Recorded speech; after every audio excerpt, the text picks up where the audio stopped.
ayo borana siyama ya rabbi ya nabi rahmati abbo borana siyama ya wakati ya nabi rahmati jeda yo atino wakere nabi rahmati ya rabbi mitaumbe zalenda mata yo atino wakere nabi rahmati rakko sanke salle karajawata ayo borana siyama.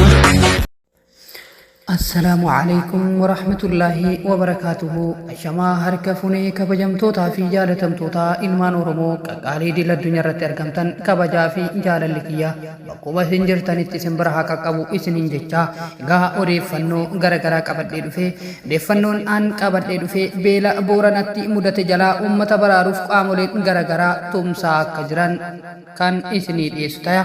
Gama biraatiin manni marii bulchiinsa mootummaa naannoo Oromiyaa walgahii idilee sadaffaa bara hojii jaaffaa waggaa lammaffaa guyyaa har'aa taa'een murtoowwan adda addaa dabarsuu isaa kan armaan gaditti ilaallu ta'a. Egaanii qopheessee kan dhiyeessu ani Amin Awwalii hanga dhuma qophii kiyyaatti turtii gaarii isiniin jedha. Beelli Booranatti mudate jalaa uummata baraaruuf qaamoleen garaagaraa tumsa lammii taasisaa jiru. Dureeyyiin Oromoo kanneen akka obbo Yaadataa Juneedii fi obbo Tokkummaa Fiixee wal duraa duubaan birrii miliyoona 10 fi miliyoona 8 wayita gumaachan bulchiinsi magaalaa Finfinnee deeggarsa birrii miliyoona 100 fi miliyoona 2 qindeessuu isaa beeksisee jira. Dureessi Oromoo obbo Dinquu Dayyaasaa gama isaatiin uummata sababa hongeen beela'eef birrii miliyoona 1 gumaachee jira. Odeeffannoo kanaan wal qabatee sirna awwaalcha artistaa Haacaaluu Hundeessaa irratti dhukaasa humnoonni mootummaa bananiin madaa'ee hankaan hanga har'aa tarkaanfatee deemuu dadhabee dargaggoo Yoosaan Lammii kafanii uummata godina Booranaatti hongeen miidhameef gargaarsa birrii 1,000 kennee jira. Dargaggoo Yoosaan yaada kenneen haleellaa humnoota mootummaatiin irratti raawwatameen kan hanga har'aa fayyaan isaa bakkatti akka hin deebine dubbate. Barumsa isaa irraa gufachuu akka hiriyoota isaa tarkaanfatee bakka garaa isaa deemuu dadhabuu eeree gargaarsa namoomaatiin akka jiraatu hime. Garuu immoo waanumaan qabuun saba koo cinaa dhaabbachuudhaan dirqama lammummaa kootii jedhee Yoosaan lammitu lammiif gahuu qaba kan jedhu dargaggoo Yoosaan Lammii miidhamni koo saba koo rakkoo keessa jiru irraa nan hambisu jedhee jira.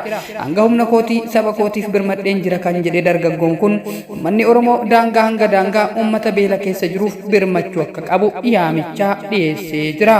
Dargaggoo Yoosaan Lammii godina Shawaa Lixaa Naamboo ganda Haraayeetutti dhalatee guddate. Gama biraatiin beela namaa fi beeylada gaagaa jiruuf gargaarsi gahaan lubbuu baraaruu karaa jaarmiyaaleen gargaarsa namoomaa idil addunyaa akka argamuuf mootummaan sadarkaa muddamsaa kan ibsu labsuu qaba jedhu dhalataan Booranaa fi hojii gargaarsa namoomaa keessatti muuxannoo qaban 60 sooranii ban. Dhaabbileen miti mootummaa gargaarsa namoomaa irratti hojjetan dhaabbilee gargaarsa namoomaa idil addunyaa humna qaban amansiisanii gargaarsa tattamaa fi gahaa argachuuf dokumentiin kun mootummaadhaan ifa ta'uu qaba jedhu. Dokumentiin kun istaandaardii fedhii gargaarsa namoomaa kan ibsuu fi dhaabbileen hedduun gargaarsaaf akka owwaatan dandeessisuudha kan jedhan 60 mootummaan Itoophiyaa kana labsuu dhabuun namaa fi beeylada gaagamaaf saaxilee jira jedhan. Dokumentiin kun sadarkaa muddamsaa saaxilamarraa jiru hamma gargaarsa namoomaa barbaachisuu fi yeroo kanaaf barbaachisu kan akeekuudha jedhan. Gama biraatiin kibba baha Itoophiyaa dabalatee biyyoota gaanfa Afrikaa hongeen hubamaa jiranitti roobni waqtii roobaa jaaffaa dhabamuu akka danda'u dhaabbanni meteoroloojii addunyaa akeekkachiisee jira.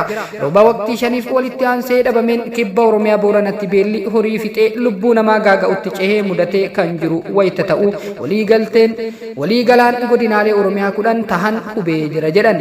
Waqtiin roobaa jaaffaan rooba malee kan darbu taanaan ammoo keessumaa Booranatti haalli jiru ittuu hammaachuu akka danda'u ragaaleen ni mul'isu. Booranatti birmannaan gahaan hatattamaan taasifamuu baannaan akkasumas waqtii roobaa jaaffaaf roobni dhabamnaan uummanni godinichaa guututti gaaga'ama namoomaaf saaxilamuu akka danda'amuu fi lakkoofsi namoota hanqina nyaataaf saaxilamanii dachaan dabaluun miliyoona 1.7tti guddachuu akka danda'u ragaan qaama mootummaa godinichaan ifa ta'e ni mul'isa. Uummata Booranaa hongeen itti hammaatee dandamachiisuuf hunduu tumsa akka cimsuuf mootummaan waamicha taasisee jira. Hongeen godina Booranaa dabalatee Oromiyaa keessatti mudate dandamachuuf hunduu tumsa akka cimsu mootummaan naannoo Oromiyaa waamicha dhiyeessee jira. Waamichi mootummaa kun yeroo qaamoleen hawaasa garaagaraa gahee isaanii gumaachaa jiranitti dhagahame. Pirezidaantiin itti aanaa mootummaa naannoo Oromiyaa obbo Awwaluu Abdii ibsa dilbata miidiyaaleef kennaniin hunduu gahee ofii akka gumaachuu gaafatanii jiru. Kanneen biyya keessa jirtan, diyaaspooraa ala jirtan, hojjettoonni mootummaa naannolee ollaa jirtan, raayyaa ittisaa biyyaa fi poolisii keessa jirtan marti hanga dandeessaniin akka deeggartan jechuun waamicha taasisanii jiru. Hongeen godinoota naannoo Oromiyaa 10tti mudateen lammiileen miliyoona 4.3 deeggarsa atattamaa akka barbaadan mootummaan ibsee jira. Waggaa darbe kanneen deeggarsa taasifameef ture uummata miliyoona 7.3 irraa kan xiqqaate jechuun ibsanii jiru. Bakkeewwan hongeen haalaan hube keessaa tokko godina Booranaadha. Aanaaleen 13 godinichatti argaman hunduu hongeedhaan hubamanii jiru. Godina Booranaatti qofa lammiileen 800 deeggarsa nyaataa atattamaa barbaadu. Roobni waqtii roobaa 5 osoo hin roobin ture. Horsiise bultoota Booranaa kan horsiisa looniin beekaman loon isaanii dhabuun harka qullatti akka hafan taasisee jira. Aangawoonni mootummaa garuu hongee kanaan horii malee lubbuun namaa hin dabarre jechuun mormu.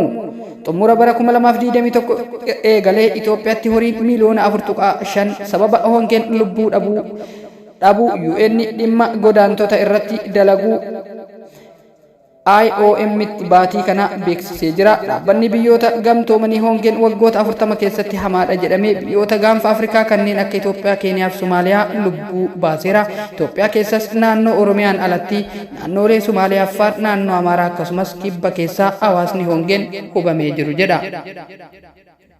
Odeeffannoo biraatiin manni maree bulchiinsa mootummaa naannoo Oromiyaa walgahii idilee sadaffaa bara hojii ja'affaa waggaa lammaffaa guyyaa har'aa taa'een murtoowwan adda addaa dabarsee jira. Mootummaan naannoo Oromiyaa misooma ariifataa itti fufiinsa qabuu fi bu'uura bal'aa qabuu galmeessisuun jireenya uummataa naannichaa bu'uurarraa fooyyessuuf tarsiimowwan misooma adda addaa bocuun gurmaa'insaa fi hojimaata tarsiimoo kana bu'aa qabeessaa gochuu danda'u dursisuun hojjechaa turuun isaa ni yaadatama jedha. Waggoottan darban keessatti misooma magaalaa hawaasni keenya irraa fayyadamu gaggeessuuf akkaataa sadarkaa guddina isaaniitiin magaalota hedduu hundeessuun hojiin bal'aan kan hojjetame ta'ullee sadarkaa godina amma irra geenye magaalota ammayyaa fi dorgomaa ta'ee uumuun magaalota uummataa fi naannoo keenya madaaluun uumuuf akkasumas seeraan alummaa to'achuuf haalota walxaxaa magaalota keessatti mul'ataa jiru hoogganuuf gurmaa'insa jiru sakatta'uun fooyyessuun deemuun murteessaadha jedhan. Waan ta'eef carraa magaalonni kun qaban bakka tokkotti fiduun waliin misoomsuuf kaayoo waloo qabaachuun pilaanii tokkoon hoogganamanii karaa interegireed ta'een akka misooman taasisuun guddinni hunda galeessa ta'e horatanii humna diinagdee cimaa akka qabaatan gochuu galma wabii nyaataa mirkaneessuuf ogummaa dagaagsuuf qorqalbii biizinasii guddisuu fi tajaajila fooyyessuuf qabamee milkeessuuf magaalota lamaa fi isaa ol bakka tokkotti gurmeessuun karaa tarsimaa ta'ee fi hoogganuun barbaachisaa waan ta'eef karaa bulchiinsaaf mijataa ta'ee walitti makiinsaaf magaalota akkaataa armaan gadiitiin raawwatamee jira. Tokko magaalaa Bishooftuu, magaalaa Dukaam akkasumas magaalota mana qopheessaa Hiddii Udee, Daankaa Kaafii, Dirree walitti makuun kutaa magaalaa 3 fi aanaalee 10 akka gurmaa'u ta'eera.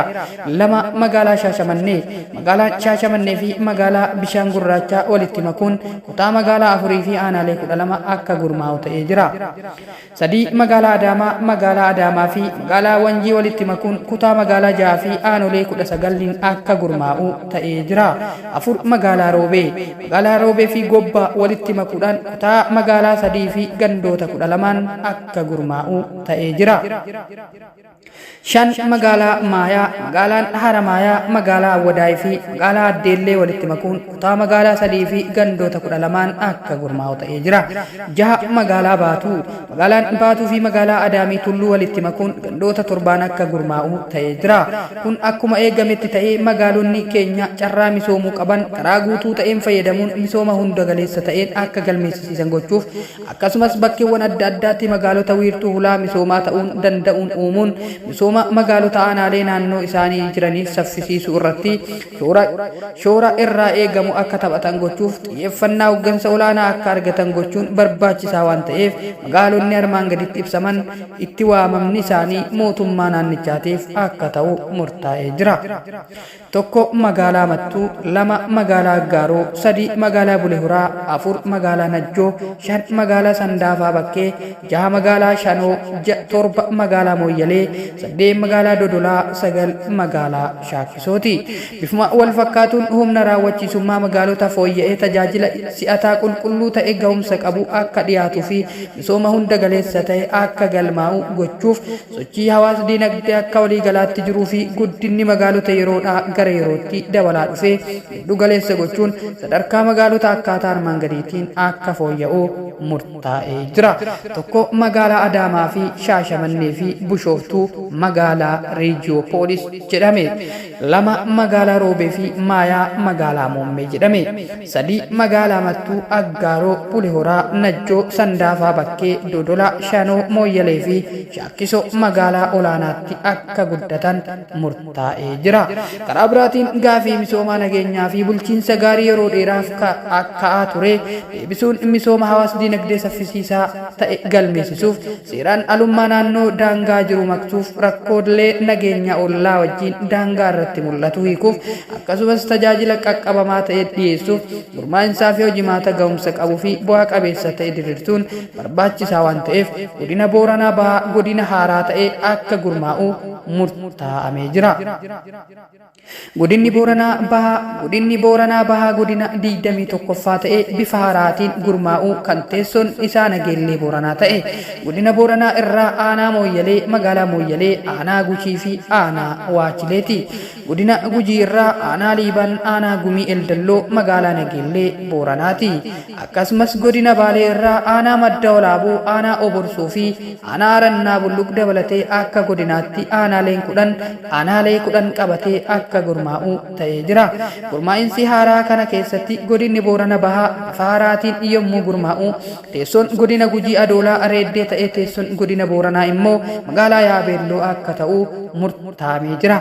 Gama biraatiin gurmaa'insi mijataa fi hawaasaaf qaqqabamaa ta'e uumuuf bal'inaa fi lafa rakkoo nageenyaa fi bulchiinsa gaarii fi akkasumas misooma ariifataa mirkaneessuuf aanaa Madda Walaabuu kan